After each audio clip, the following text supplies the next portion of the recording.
تاثرات پیش کرنے کی کوئی ضرورت نہیں ہے، اس لیے کہ تاثرات وہاں پیش کیے جاتے ہیں جہاں پر کوئی کام چھپا ہوا ہو۔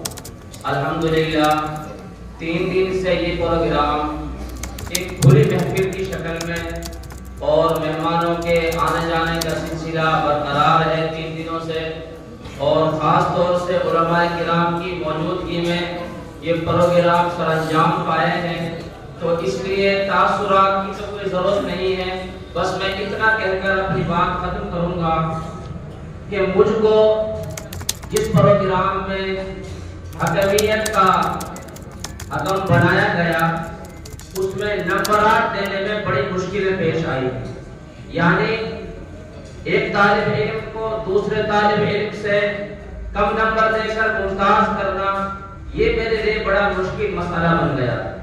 اس لیے میں نے اپنے قلم سے پونے اور آدھے نمبر کا بھی استعمال کیا ہے۔ آپ حضرات اسی سے اندازہ لگا سکتے ہیں کہ طلباء کی محنت میں یکسانیت اور اعلیٰ معیار میں کتنی قوت ہے یہاں پر۔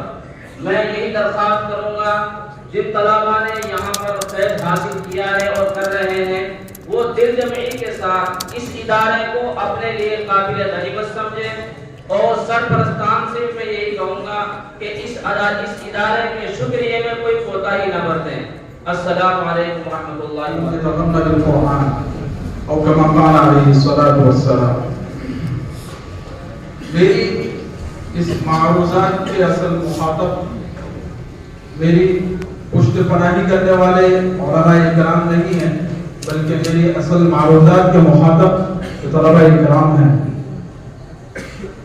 عزیز طلباء کرام، اللہ تبارک و تعالی نے جب اس دنیا کو بنایا تو اس دنیا کو زیب و زینت دینے کے لیے اشرف المخلوقات یعنی انسان کو پیدا کیا۔